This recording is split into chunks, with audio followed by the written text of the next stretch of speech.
Thank you, Stephen. A number of guests duly introduced by fellows beg leave to attend your meeting.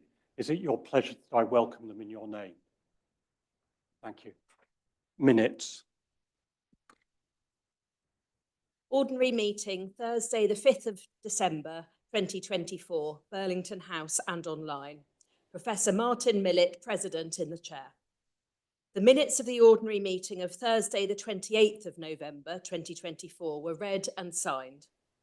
The following, being in attendance and having signed the obligation required by the statutes, were duly admitted fellows: Thomas Henage, Donald Easton, Hannah Morell. The following communication was then laid before the Society: Warhorse, the Archaeology of a Medieval Revolution, by Professor Oliver Crichton, FSA. Thanks were returned for this communication. The President announced that the next meeting would be on Thursday, the 12th of December, 2024, and then adjourned the meeting. A reception followed. Is it your pleasure that I sign these minutes as a true and complete record? Thank you.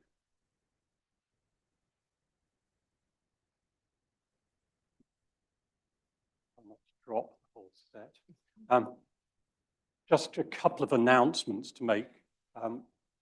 Firstly, I'm delighted to report that at Council this afternoon, we received notice of a generous donation of £100,000 from the James and Lucilla Joel Charitable Trust to establish the Linda Parry Textile Research and Conservation Fund to provide grants to support research and conservation work on ecclesiastical and other textiles from UK churches and other places of worship. That fund will be run through the Morris Committee along with the Morris Grants for Church Conservation, and we'll be calling for applications in the spring. And the Society is immensely grateful to James Joel for that donation. Secondly, in a similar vein, I'm pleased to announce that the appeal for funds to support the purchase of the Burlington House lease went through the £300,000 mark this week. I understand from Dominic that we've now had donations from around 7% of our fellows, and we're very grateful for those. From my perspective as president, what I want to be able to say to external donors is that we have a very high proportion of our fellows who are supporting this appeal at however small a level. It's much more important to me that we get lots of fellows contributing rather than sort of the sums that are raised, because that will encourage external support in a way that I believe is important. Ballots. The following candidates for election will be put to ballot, which opens on the 2nd of January 2025 and closes on the 30th of January 2025. I'm reading the short version of the blue paper. The full blue paper is available now for inspection on the Fellows platform. Rupert Lotherington, archaeologist. Anya Lucas, heritage professional, conservation advisor for the Georgian Group. Yu Ping Luke, the Basil Gray curator of Chinese paintings, prints, and Central Asian collection at the British Museum. John Mabbitt, technical director in an international consultancy responsible for delivery of historic environment projects. Victoria McAllister, assistant professor of digital environmental history, specializing in the medieval archaeology of Ireland. Charlotte Methuen, professor of church history at the University of Glasgow. Christopher Moore, chartered surveyor whose research focuses on conserving historic buildings. Nicola Nuttall, director, Tempus Fugit Heritage and Arts Consultancy. Katie Parsons, Head of Heritage Protection, Historic England. Anushka Rawdon, Cultural Heritage Strategic Lead for the South Downs National Park Authority. Catherine Richardson, Professor of Early Modern Studies and Pro-Vice Chancellor, Arts and Humanities at the University of East Anglia. Anya Slavic, Senior Lecturer in Greek Archaeology, University of Edinburgh. Kirsty Squires, Associate Professor of Bioarchaeology at Staffordshire University. Christos Syrogiannis, apologies for my pronunciation, who is a forensic archaeologist. Justin Urquhart Stewart, amateur archaeologist. Claire van der Cleve, art historian specializing in Renaissance art with an interest in Italian drawings. Philippa Walton, lecturer in Roman archaeology, University of Leicester. Thank you, Shahina. Admissions. The following being in attendance and having signed the obligation required by the statutes desires to be admitted a fellow. John C. Benjamin.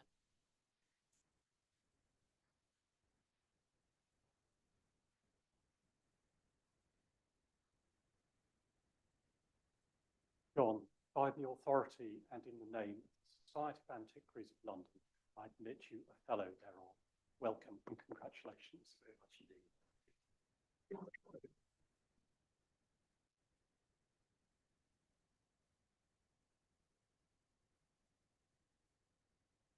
We now come to the main business of today's meeting, which is somewhat celebratory, as is appropriate for the season.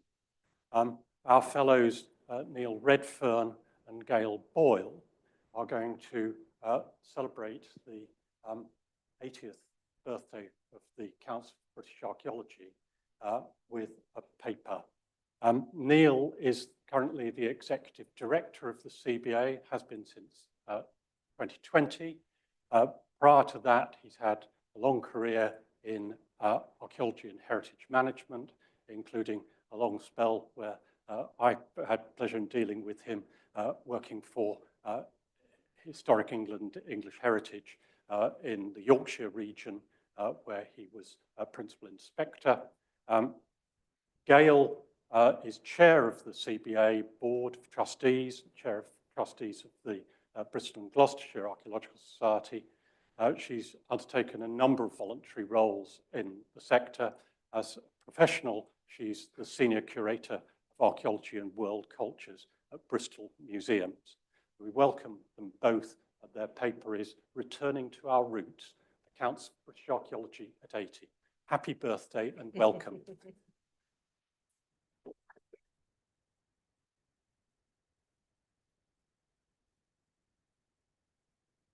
Thanks. First of all, Gail and I are going to play a little game of tag during our presentation. So I'm going first, and then Gail's going to come in the middle, and I'll come back on for a second go at the end.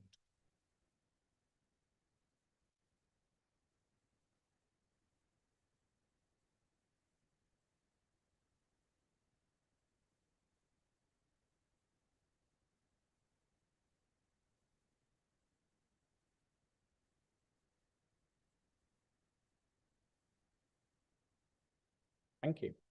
Right. So without further ado, obviously we are celebrating our 80th anniversary. And the Society is really fundamental to the story of the CBA. Indeed, it was on the 8th of March, 1944 at 11:30 a.m. that the CBA had its first council meeting in this building.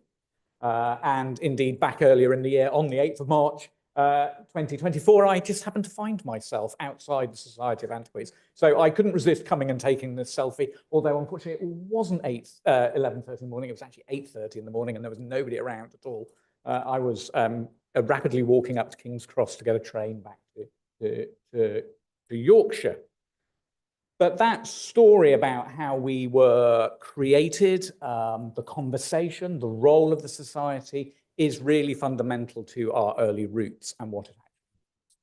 The CBA was founded after a series of conferences and sessions in 1943 and 1944.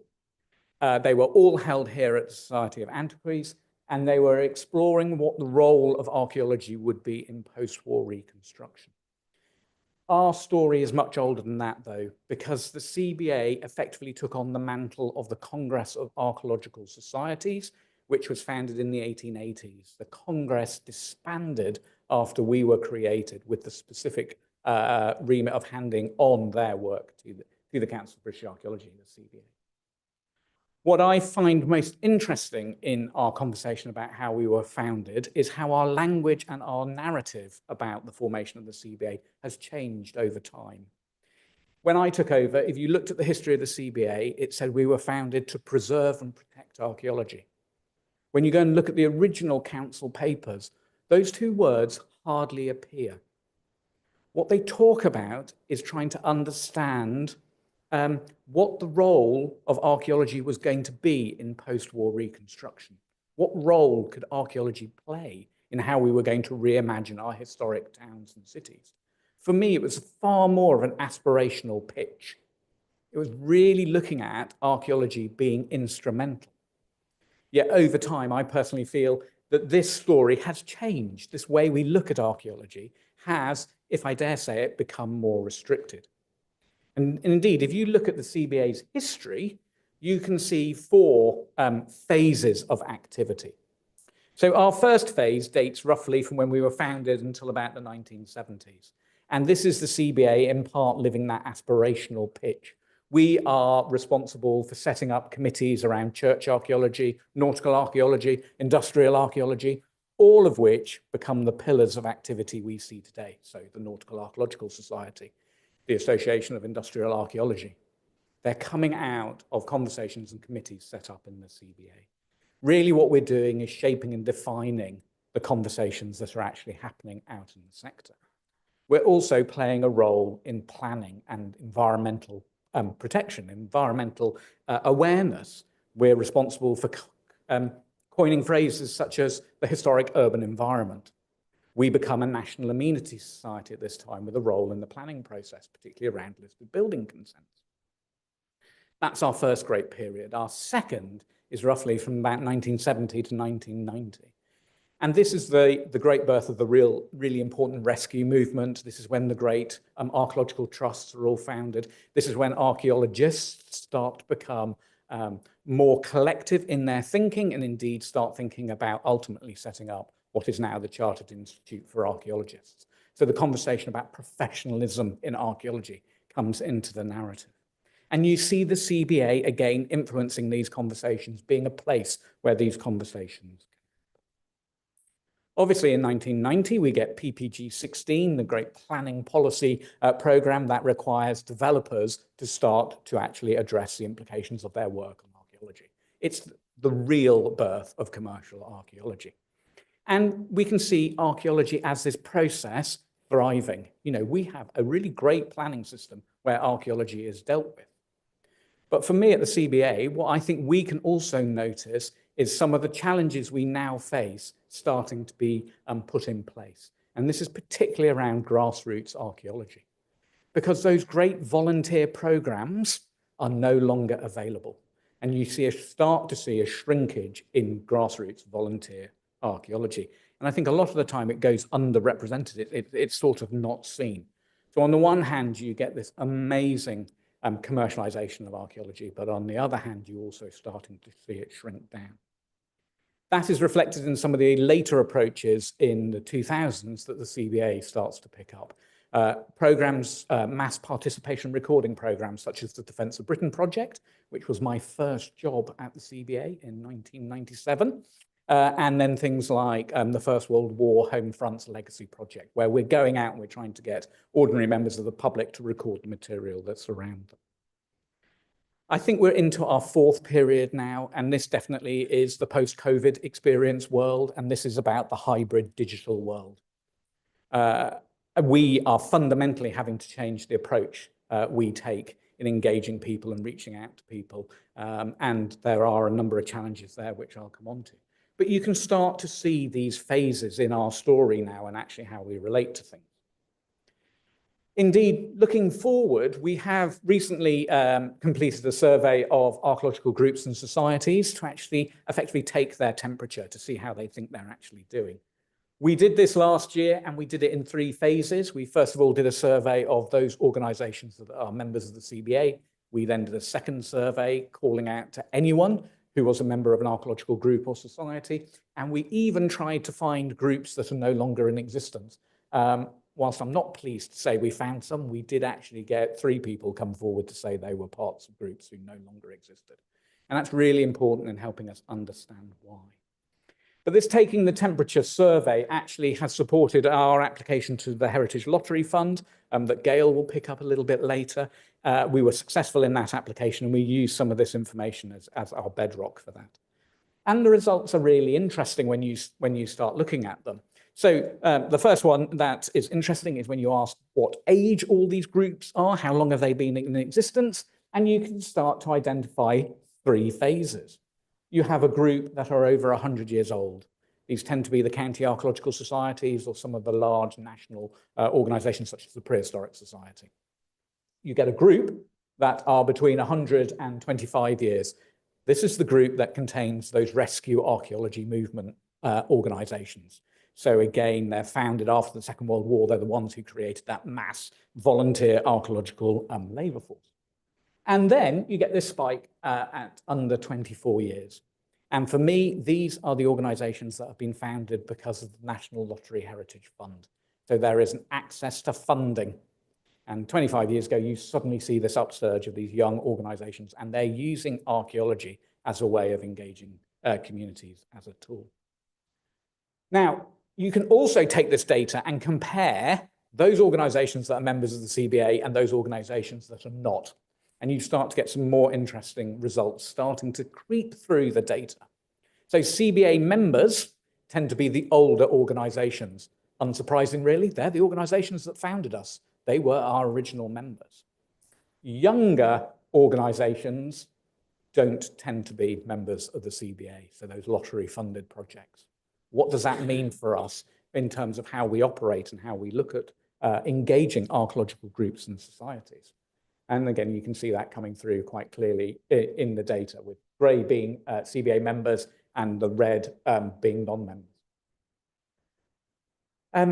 When we start to look at membership numbers, it's also really interesting that you get this same division. So those organizations that are members of the CBA tend to feel slightly more pessimistic about their membership numbers, whereas some of those younger organizations, the non-members, tend to feel slightly more positive about those figures. So they're actually saying that they have gone up. Why is that? What are they doing that might be successful that we can share with our wider network? What is also then interesting is what happens when you look at the number of members, okay? And here, it's the fact that groups are small, okay? We are looking at, in the region of about 30% being less than 50 people and just over 25% being under 100 people. So again, who are involved in these organizations and what makes that critical mass? And then really interestingly, when you look at how many people are actively involved in organizations now, it's less than 10. So these are the people who are taking up the committee posts, okay? So the organizations, you could argue, are getting smaller, but the people who are in them are working harder.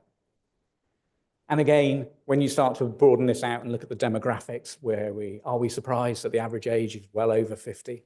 Are we surprised that our ethnicity is predominantly white, well over 90%? This matches the data we see in most heritage spheres. And at this point, on that note, I'm going to hand over to Gail, who's going to focus on the role of the CBA. Thank you, Neil. I think sometimes Neil just asks me to do this to test me, to find out if I do actually know more about the CBA than he thinks I know. So if you go to our website is archaeologyuk.org, you'll be met with a vision. And this is our vision. And you see, it doesn't actually even include the word archaeology. So our vision is to enable anyone. That's the key word. It's not everyone, because we do recognise that archaeology is not for everyone. Everyone can't get access to archaeology. And it's about telling stories. It's about people and places that connect us to the world. It's what fundamentally archaeology does for us. And it's helped us to understand it and make it a better, more inclusive place. So we have a narrative that we want to tell about how we perceive archaeology to be. This is underpinned by a mission statement and a whole set of values. It's not as straightforward as that. They use words like inspire, engage, learn, connect, using archaeology and heritage. It's about heritage that matters to them. I work in the museum world. The museum world has gone on a little bit beyond most of the elements of the archaeology sector in terms of the way that we connect with members of the public. And you'll hear the phrase participatory practice virtually every single day of the week in an office somewhere in a museum. Because museums have learned that in order to take the public along with them, we have to do things with them, and we have to listen to what they want and how they would like it to be done. So our core work is focused around 5 key areas to do with membership and events. Neil's already mentioned we're a national amenity society. We have publications and we deliver a youth engagement programme. That's the really high level message. We have 16 members of staff at the CBA. Some of those work part-time. Some of them are on short-term contracts, depending on the funding that comes in to provide their roles. You will see from what I'm about to say that they overachieve. They produce a huge amount of opportunities for people to engage with archaeology at a wide variety of levels. What I'm about to describe over the next few slides is really just skimming the surface of all the ways that we provide and the groups that we are associated with provide for people to engage with archaeology. Just to say something about what our membership looks like, Neil's gone through a whole series of slides from taking the temperature. We have about 3,500 individual members. Membership of the CBA was at once restricted to start off with to organisations, but it was opened up much later in its life to individuals. We say about 3,500 because it's always a moving goalpost. My membership renewed last week, the week before, and somebody's will today, and so on and so forth. And what we also know is that when we do measure, we know that we are losing members, but we're also gaining members. And Neil is going to say something about that as part of our challenge as we go on. The membership is open to anybody. We don't have any gatekeeping in terms of who can be a member of the Council for British Archaeology. It's anybody with an interest in archaeology, heritage, their local area, their society. There are 11 groups across England and Wales that we work with. Those groups are the regional groups, so they will be called CBA South East, CBA West Midlands, CBA East Midlands, CBA Yorkshire, etc., etc. Although they are the CBA, they're not part of our organisation organisationally. They are actually groups that are charities in their own rights, and they each have their own committees and their own set of problems, and they're all very different. I've made it my mission since I became the chair, which was only last February, seems like an awful long time ago, to talk to each one of the chairs of those groups to get a flavour of what they do. And they're all significantly different to each other. They've all connected by archaeology and the drive to provide opportunities and to support the archaeological sector, but actually they've all got very different skill sets. And CBA provides opportunities. There was a CBA groups meeting yesterday for those groups to come together and actually talk to each other. What we need to do is create a network where they can better support each other. And obviously we also work with partner groups in Scotland and Northern Ireland too. So Archaeology Scotland is our partner organisation. I think it was at once called CBA Scotland. It's now Archaeology Scotland. And then we've got affiliate members, and those affiliate members can be the organisational members. And I was talking to Neil last week. At one time, we had 500 organisational members, and now we're down to 250. And I can tell you from my area of the world, the museum world, particularly the local authority world, that's largely because funding has been withdrawn. from the provision of heritage services, and a subscription to membership societies like this is something that we simply can't afford anymore. So I don't think there's people that don't want to join our society. I don't think it's that they want to engage, but funding is a real issue, as are the people resources that are required to sort all of that out. So this is, kind of like a broad picture of what our membership looks like. And then I just thought I'd show you exactly what it says on the website that the membership benefits are, because this is a really stark thing.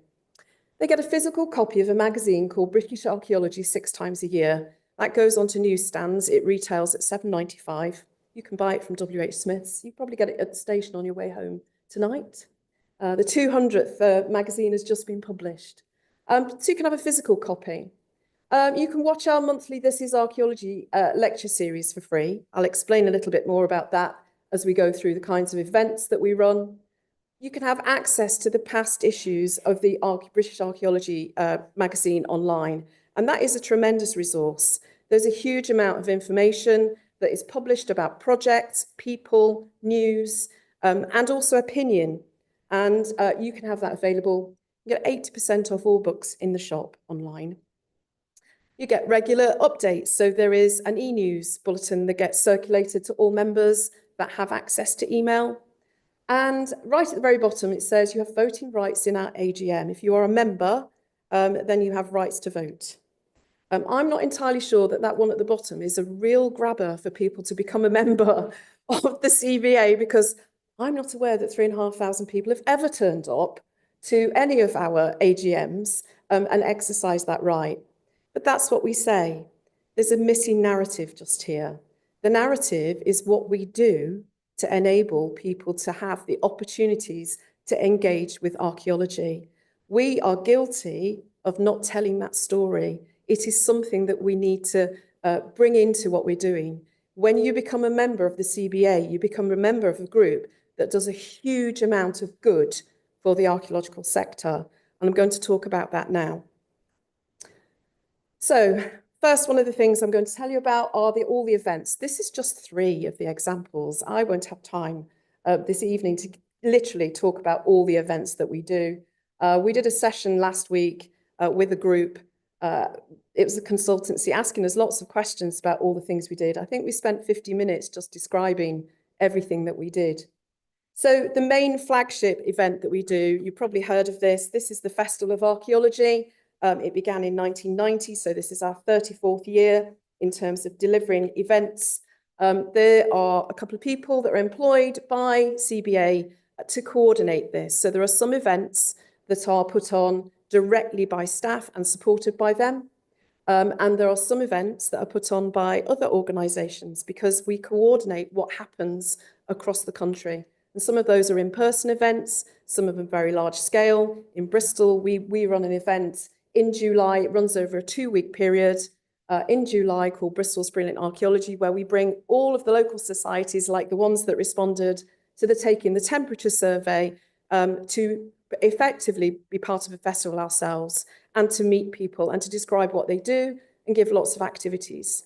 Those activities can be as little as potentially doing a stall tour in a museum or around a site. It could be a talk online.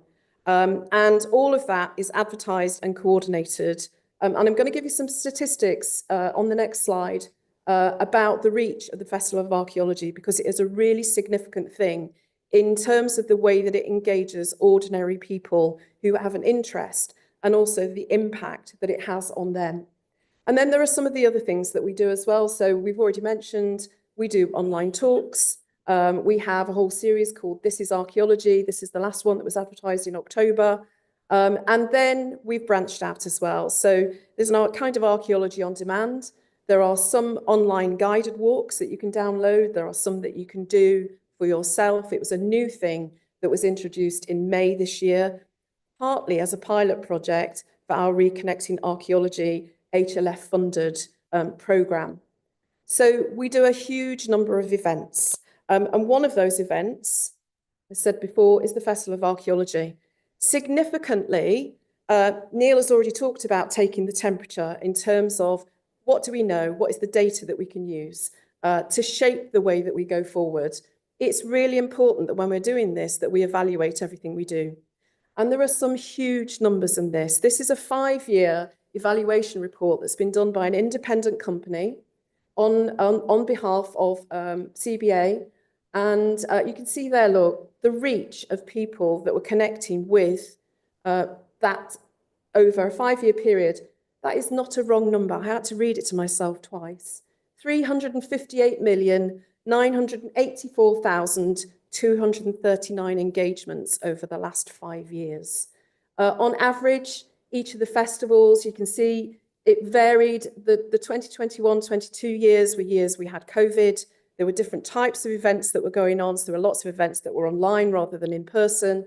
But you can see there also at the bottom, the number of organisers across the country, across the UK that participate, 233. So it's around about an average of 200 other organisations that help to deliver this.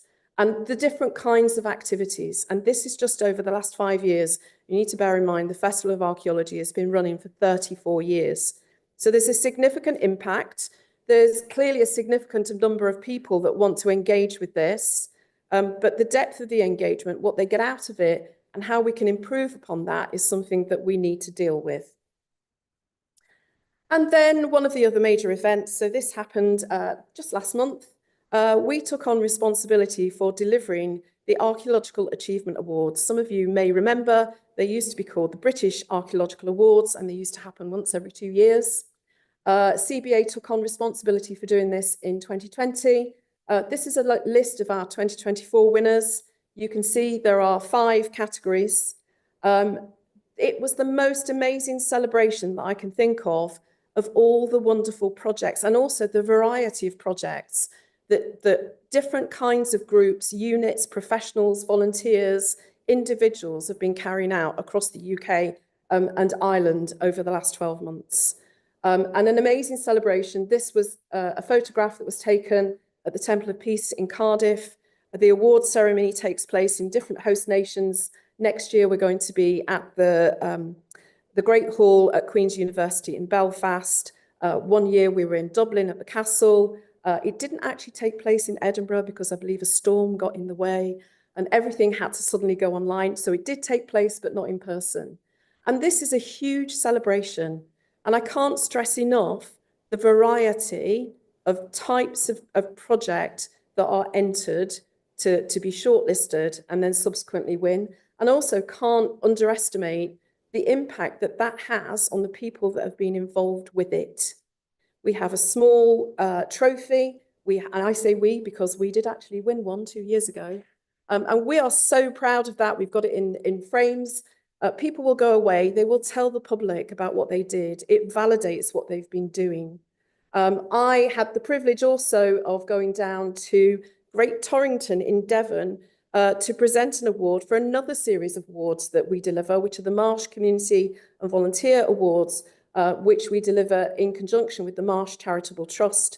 I went to meet a group of people, volunteers, who had basically been excavating the site of Motte and Bailey Castle, which had just really been expunged from the historical record, with somebody who'd started off as a volunteer, so a professional archaeologist who'd moved there.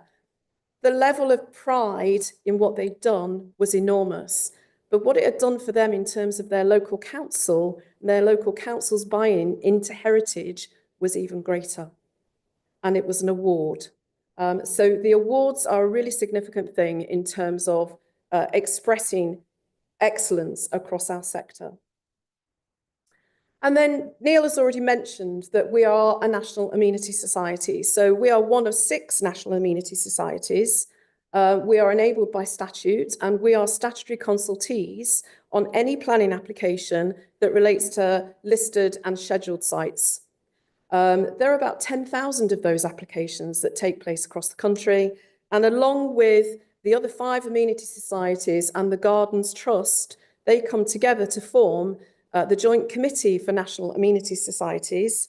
And actually, the CBA provides the secretariat for all of that. So we coordinate that. We have people who triage the applications as they come in.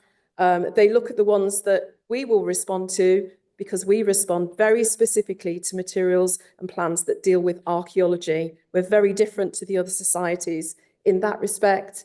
But we also manage a database which is publicly available. So if you'd like to go away and find out what people have been saying in response to applications, you can do that by going online and finding out. So I did actually do that one day and found out that we had applications in for the museum that I didn't even know about, and I work in there.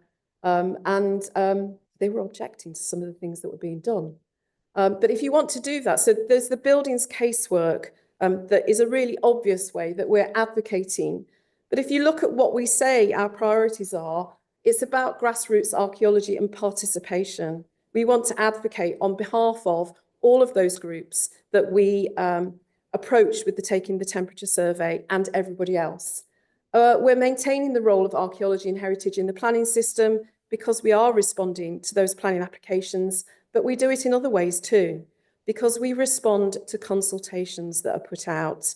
So a few weeks ago, I was in conversation with the CBA team and others from the sector about responding to calls for evidence relative to brownfield passports, which is one of the new government suggestions within their planning policy. Obviously, responding to any changes to the national planning policy framework that relates to heritage matters, but also other kinds of government decision-making. So today, we did announce that we had responded to that call out for changes to the national curriculum, made it very clear that archaeology is not just about the Key Stage 2 primary level. Archaeology is a fundamental part of the national curriculum, and it should be all the way through all of the key stages, and say why. And we've supported other societies' statements as well, including those put out by the British Academy and the Heritage Alliance, for example, Chartered Institute for Archaeologists, etc. So we work in coordination with a lot of other groups in order to provide a voice for grassroots archaeology and heritage in terms of advocacy. And then we've mentioned British Archaeology magazine. The one on the left is the 200th anniversary, which literally hit the newsstands this week, dropped through my door. It provides access to news, information, article. This one is focuses largely on some of the work that the National Trust has been doing. The previous issue focused on 80 years of the CBA, because we want people within our organisation and everybody else to understand what we do. Obviously, it goes out to all of our 3,500 members. It has a publication reach of about 7,000 a year. We do, however, know that that is dropping. And we're not different to other organisations in that respect. We have intelligence from the people that distribute. They show that there is, I think I'm right in saying, Neil, about an 8% drop every year in terms of circulation. It's not something that we're fighting, it's something that everybody else is fighting, because people are consuming information about heritage and archaeology in completely different ways. Neil's already alluded to the fact that we live in the digital age now, we live in the post-COVID age. We have to evolve in the way that we do. And clearly we've done things in the past. So in the centre there, you can see a research report. We do also publish small quantities of research reports about particular sites, and we have a back catalogue of them that are still available.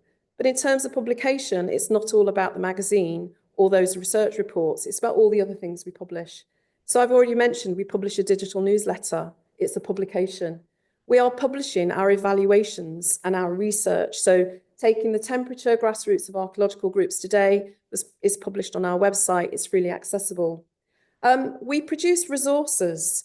So for all of that activity to do with the festival or any other kind of activity, we enable other people to do things. We enable them to take training in safeguarding. We provide toolkits. One of those toolkits just here that we've published is work that we've done with our Youth Advisory Board, which I will reference shortly.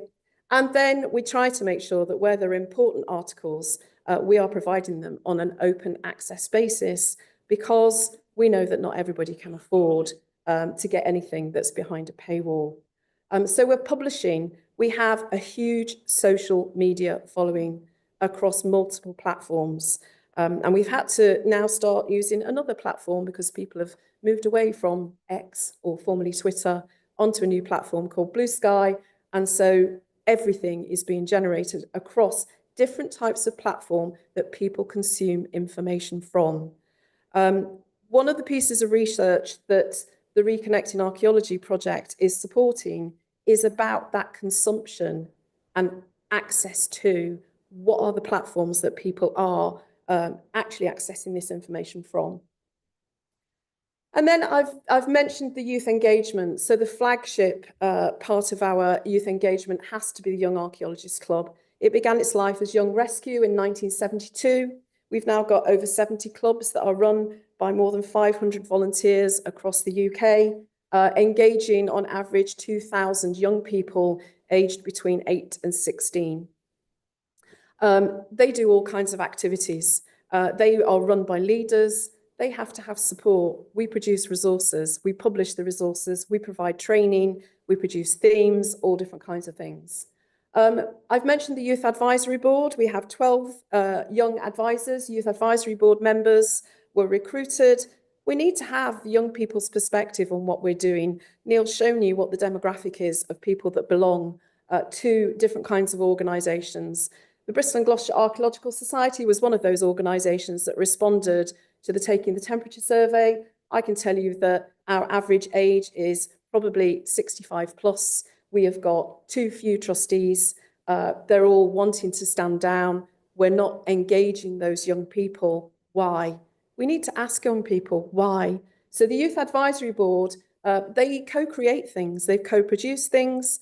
They even attend some of our trustee meetings.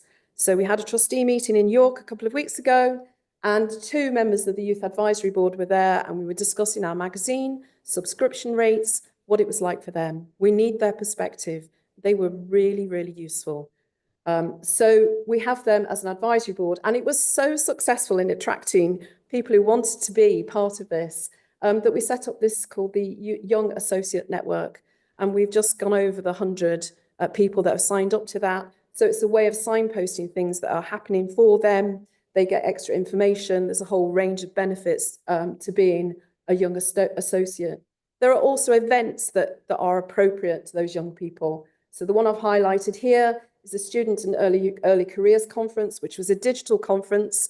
All of that is recorded. It is available for people to see on our YouTube channel.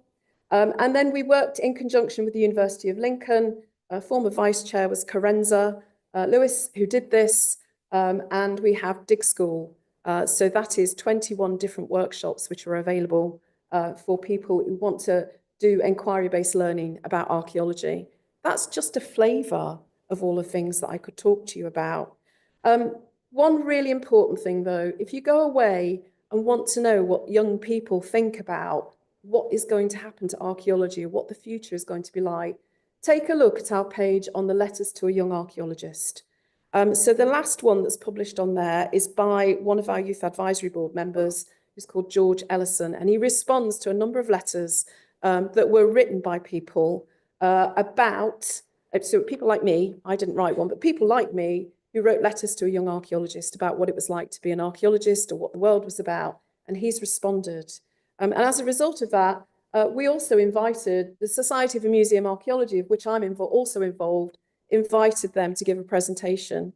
And so they're going out and speaking and advocating on our behalf as well.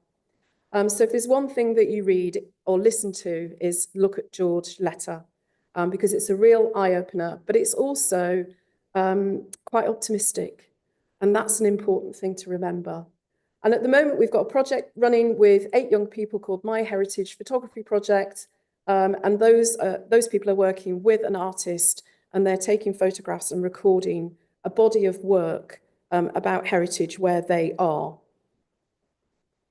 So our challenge in all of this, our challenge is to try and reimagine and revitalise what CBA actually does and who it is for. And we want to strengthen the ties. Neil showed you a timeline with lots of different acronyms and lots of different logos and things like that. I once gave a talk about all the groups from a museum perspective that I'd actually spoken to that week, and I couldn't fit all the logos on one slide, so I haven't attempted to do that today. We work in a highly fragmented sector, and we've already said that we're overworked. There's a smaller number, a group of people that are overworked. We need people to talk together. We need to be more efficient. We need to be more sustainable. We need to be more cohesive and support each other in the way that we do things. And that is our challenge. So as a result of that challenge, CBA put together an application to the Heritage Lottery Fund and was very successful in putting together a project called Reconnecting Archaeology.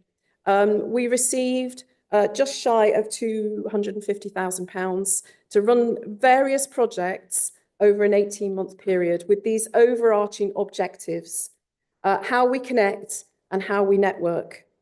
And there are 4 pillars of activity: audience research, a programme of work with 4 individual groups called Catalysts for Change.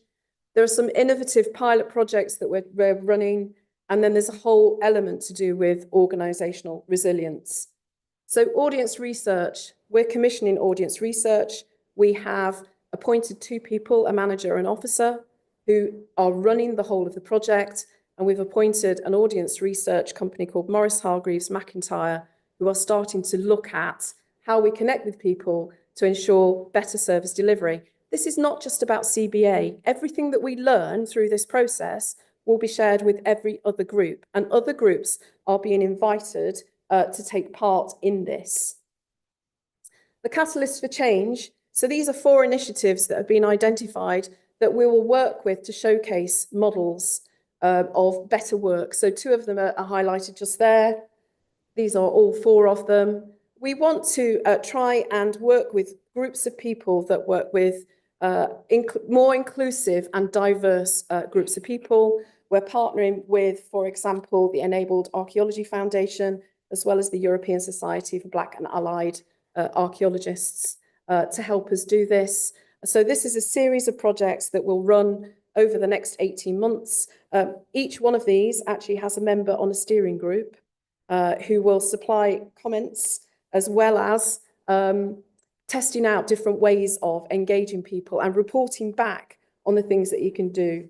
And so you can see there, we've got a good spread across the UK about what they're doing. It's about best practice. It's about communication.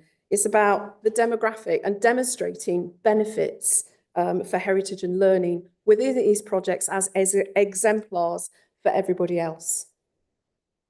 So innovative pilot projects. We're going to test new and incentivising projects. I showed you that very dry slide of what we do for our membership. One of the things that we're testing, and we've already done a little bit of research, we had a research report that came to the steering group yesterday about our access to archaeology pass. One of the benefits, if you're a young archaeologist, is there's a YAC pass that might provide you with free access to sites or discounts in shops.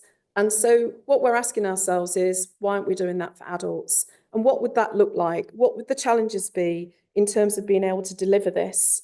How could we make it equitable? How could we make it sustainable for the organisations? So 2 parallel pieces of work. One is, do people actually want it? Would they use it? What would the uptake be? But actually, what would the benefits for the participating organisations also be?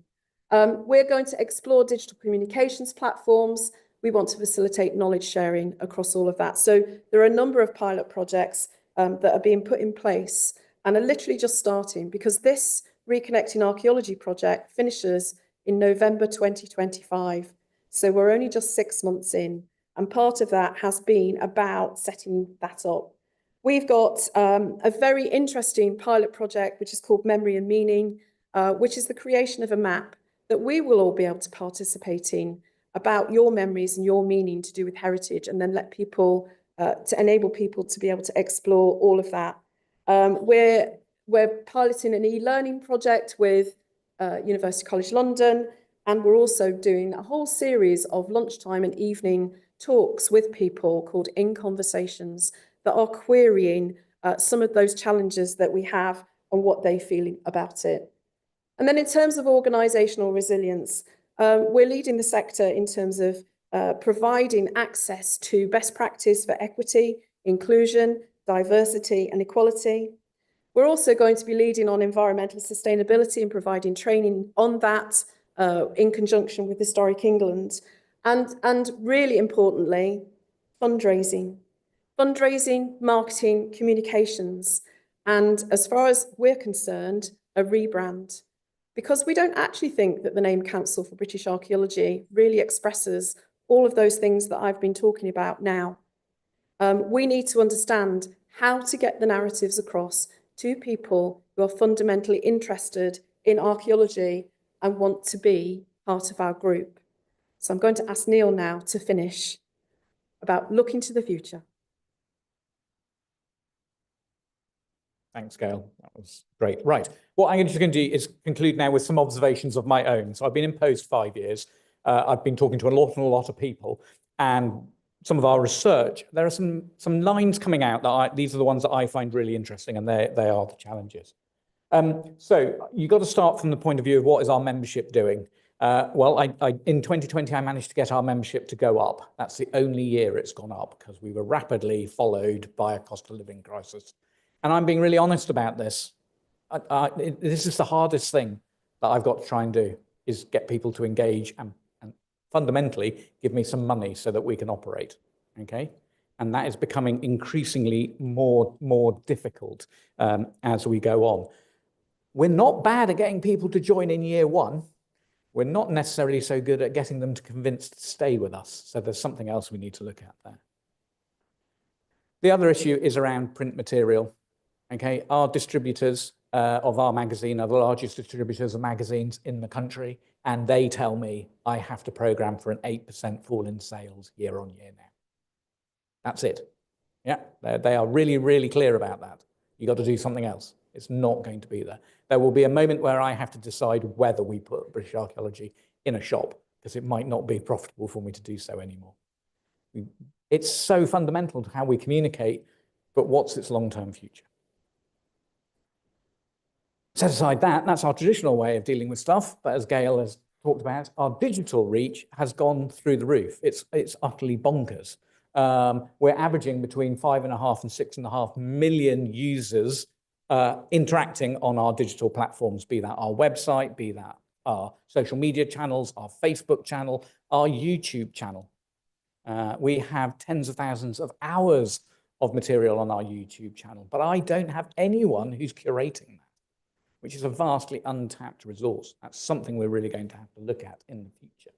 How do we make the most of this? How do we generate some income or some monetary value from this incredible amount of engagement? And it goes up when you start to look at very focused pieces of activity like the Festival of Archaeology. And really, for me, that is the big challenge of the CBA, is imagining what will our membership look like? What will we be doing in 5 years? Okay, because what we do in 5 years will fundamentally dictate whether we're actually surviving in 10 years. I only know one thing about this. If we're doing what we're doing now in 5 years, I really cannot see us existing in 10 years. That's how fundamental the change needs to be. Okay, and that is mirrored with all the other groups and societies that I am talking to. Okay, society is engaging differently, and we need to understand what that looks like and how we engage on that level. And I refer to this as our mountain range. The lottery is giving us some support. It's not going to tackle us getting over the mountain range. It's only going to get us fit for purpose to address the mountain range. We're doing other things that are bringing in some really interesting insights. We're repeating the publication user needs survey from 1998.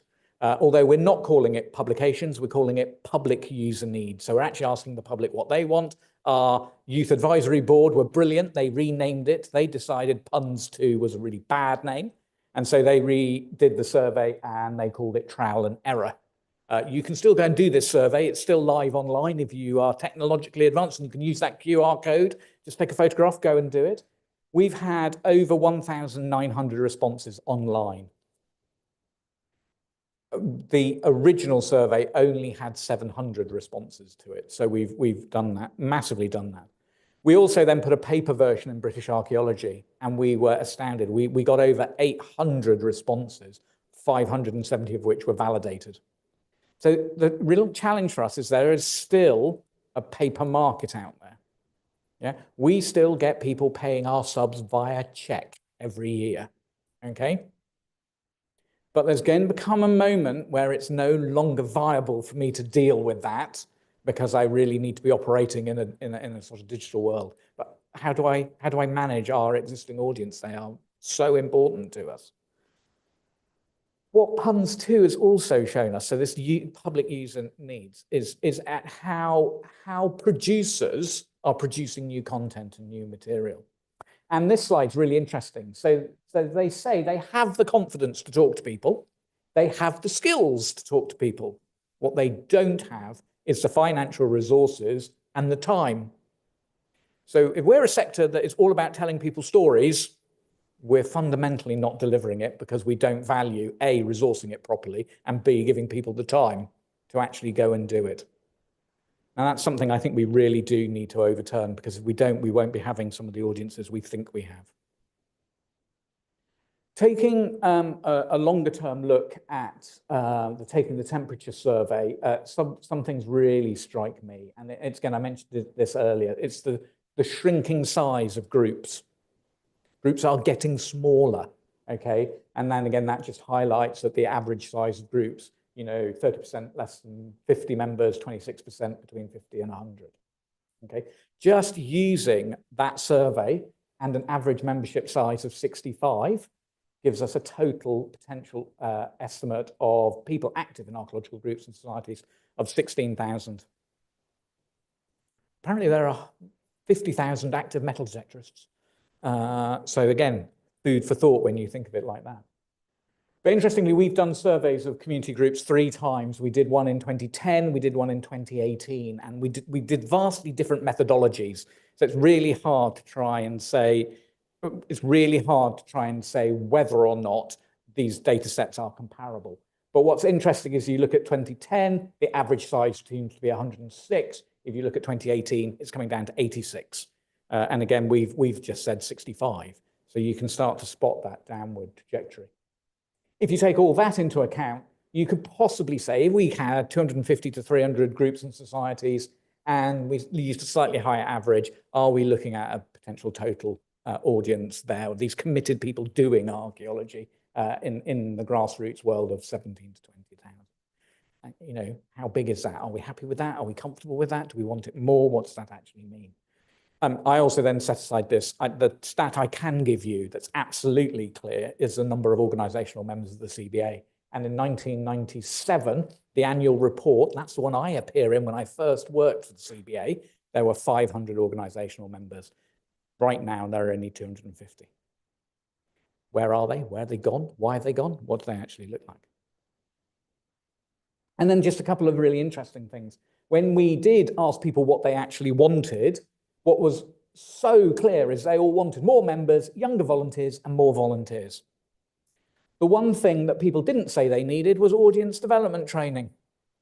So the one thing that might get them everything they want is the thing they're not focusing on. So again, we talk a lot about audience development, and there's a reason why Gail's our new chair, because museums are about 10 years ahead of us in this conversation. We need to get on that page. When you ask what are you doing, who are you actually working with, across the board we're really quite good, except not many are working with young archaeologist clubs. Really interestingly, when you ask them who do they want to work with, young archaeologist clubs come out the highest one. Okay, they all think, honestly, when you have detailed conversations, they say the young archaeologist clubs won't come to our meetings. I try to point out young archaeologist clubs operate on a Saturday morning once a month. Yeah, the reason why they don't come to your evening meetings is A, they're probably going to bed, and B, it's probably during term time.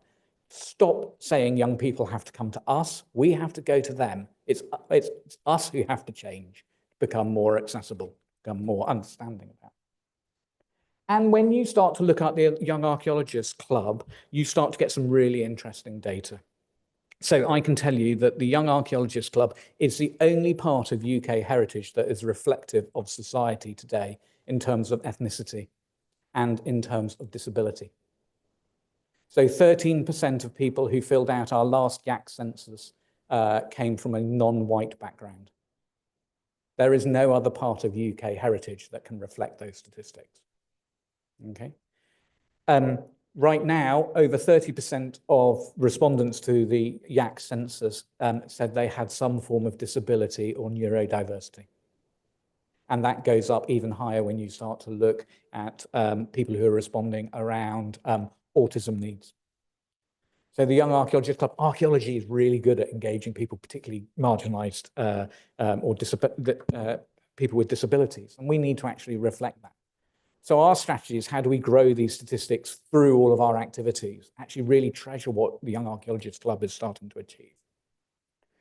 We also now have trialled an impact study with the Young Archaeologists Club, and with Historic England support, we're going to be rolling this out to a much bigger impact study of the Young Archaeologists Club.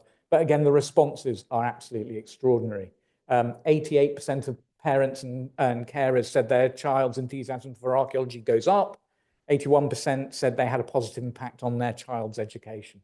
75% of members say their knowledge has increased, and 71% they say they've got greater confidence. So again, we're starting to get some really good information and evidence back, and the YAC impact study is available on our website, so please do go and have a look at it. It is really important.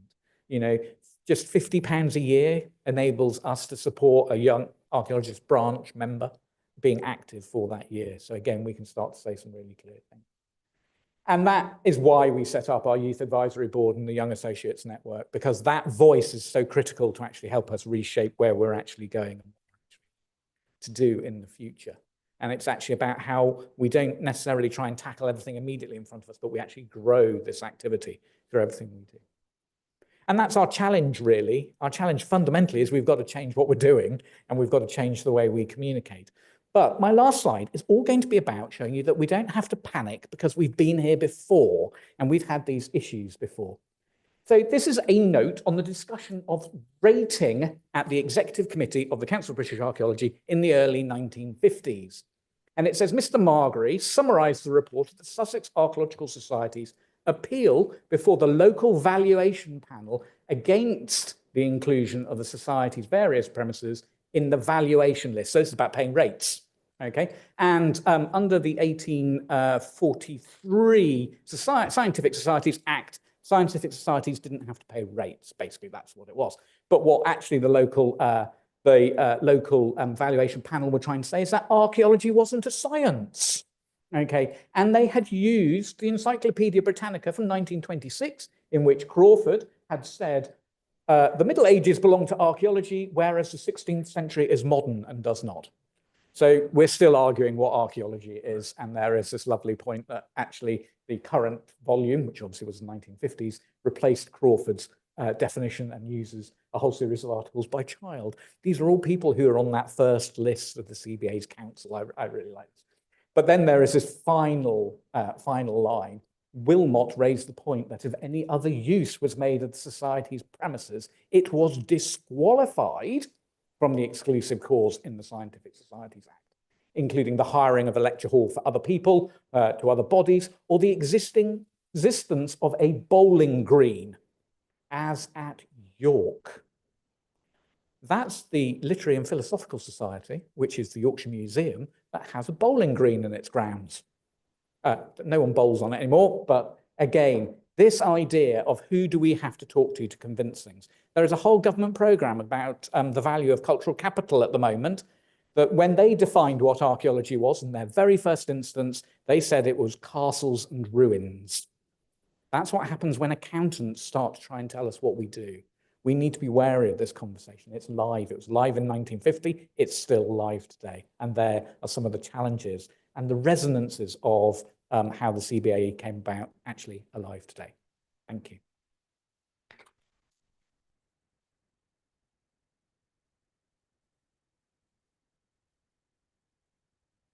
Thank you very much, Neil and Gail. I don't know whether we want to take questions now or whether this is, you've given us a lot to think about. Are there a couple of questions in the room that people would like to raise? Please. Can you just wait for Mike to come round? Sorry. People online can't hear if we don't use the mic. Thanks.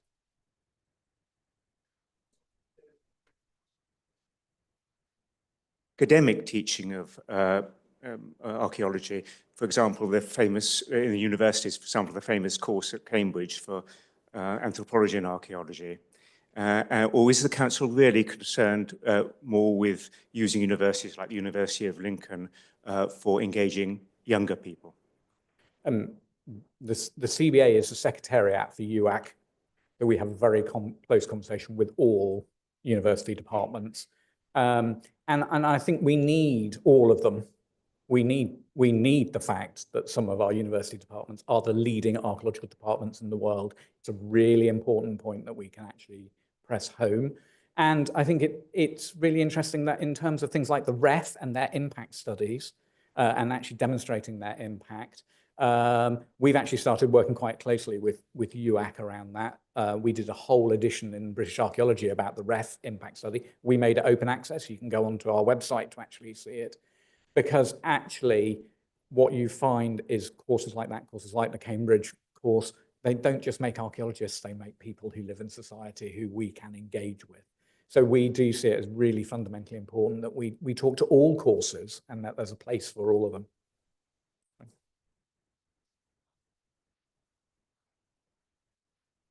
Yes, so we provide the Secretariat for the University Archaeology UK, but we also attend other meetings. So there's an organisation called the Arts Humanities Alliance, and that includes universities that teach archaeology, as well as all the other humanities that are now starting to be reduced in terms of their provision. That is about advocating on behalf of those organisations. And what I saw was that actually the archaeology groups are much better equipped at the moment to advocate, and that we have a really fundamental role in that because we can demonstrate the impact of people participating in archaeology at whatever level.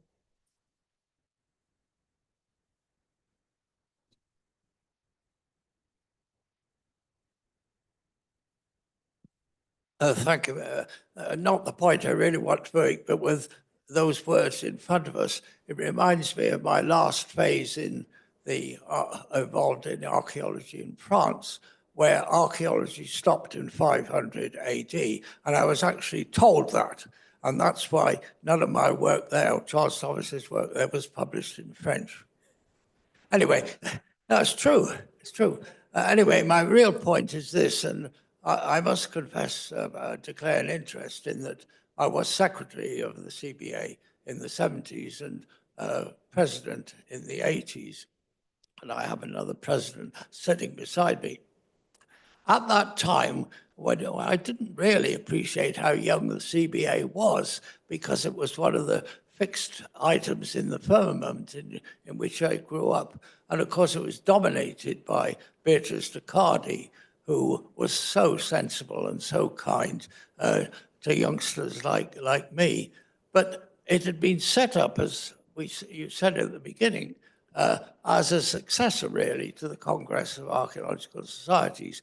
And the whole point, as I understood it, and I acted in this way while I was an officer, the whole point was to have a single body able to speak for the whole of archaeology in the UK. Now, that was its justification. That was why it was set up. And certainly that was the way we behaved or tried to behave in the 70s and up until the early 80s. The crucial point thereafter, and I speak not ill of the dead, was when Rosemary Crump was president, and she changed the basis of the CBA from institutional members to personal members, to individual members. And that completely altered the nature of the CBA. I'm not speaking ill of the dead. Rosemary and I had real discussions, shall we say, about this issue on which we fundamentally disagreed. And I just, listening to all that you've said now, I'm not criticizing it at all, but my question is, given the failure of the CBA to speak for the whole of British archaeology because of what it now is there a body able to speak for the whole of British archaeology? I think not. I absolutely don't disagree with you, and I don't think there will ever be a single body because archaeology has become fragmented. And there is a very successful commercial world out there but they have a very specific approach to archaeology. There is a very specific university world out there, and they live in a very specific place. And I think one of the things we're trying to identify is that great volunteer movement that a lot of archaeology in the UK was founded on doesn't necessarily have that voice. We would love to be more inclusive in how we represent that. But in this world, in this day and age, it has to now be through collaboration and trying to build some of those consensus. And do you know what? That makes our job even harder.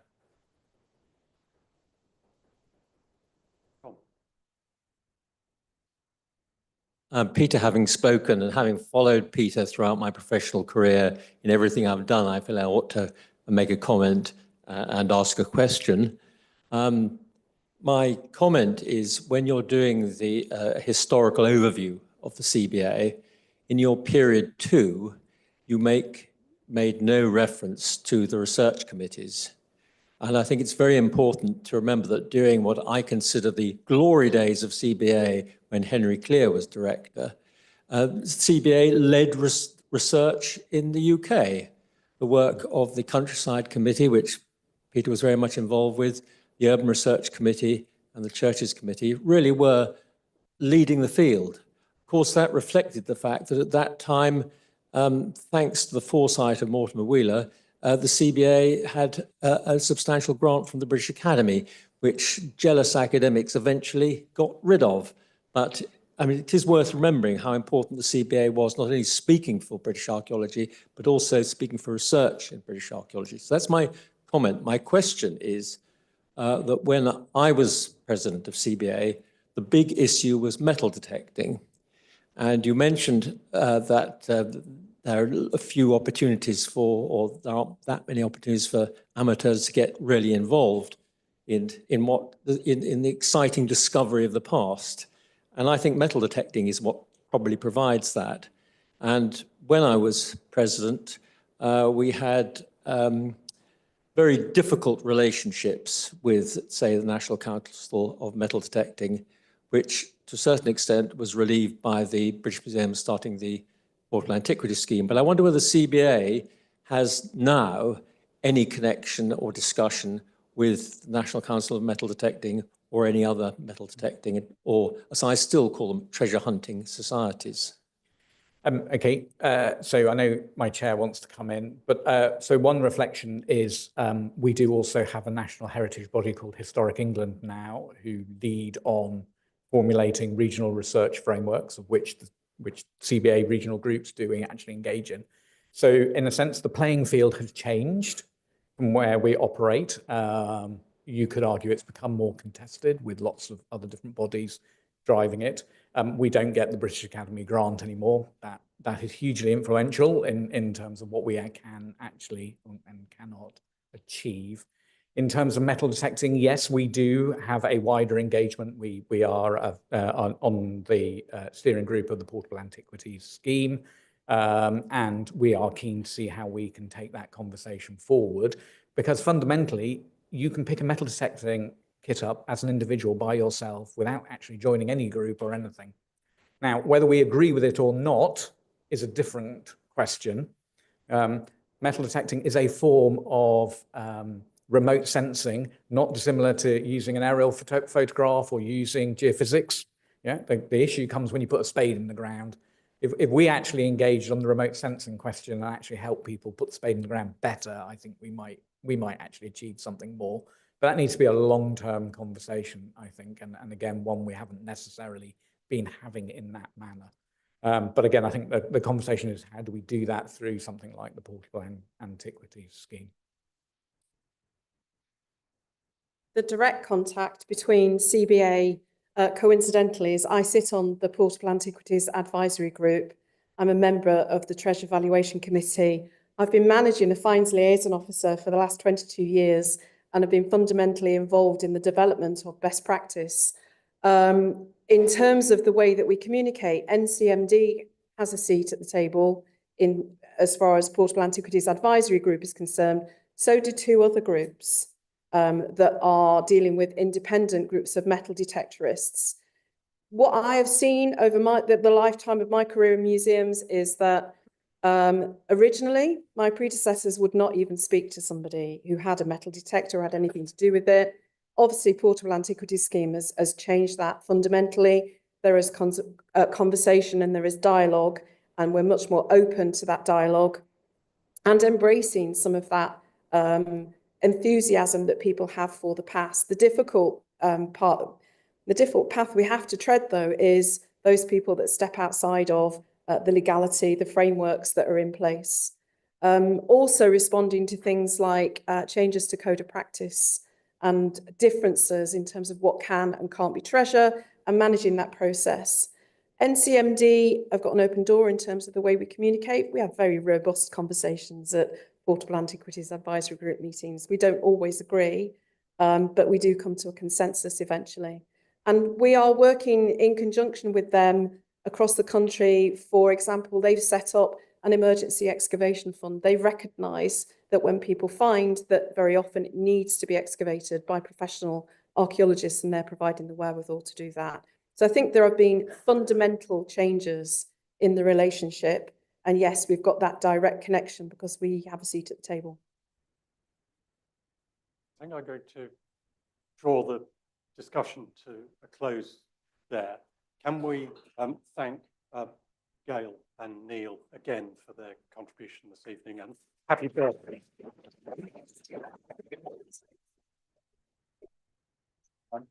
I give notice the next meeting will be on Thursday, the 6th of February, when we'll hear a paper from Professor Andrew Fleming, Fellow, St Kilda, a Rosetta Stone for early sheep races in the Northeast Atlantic region.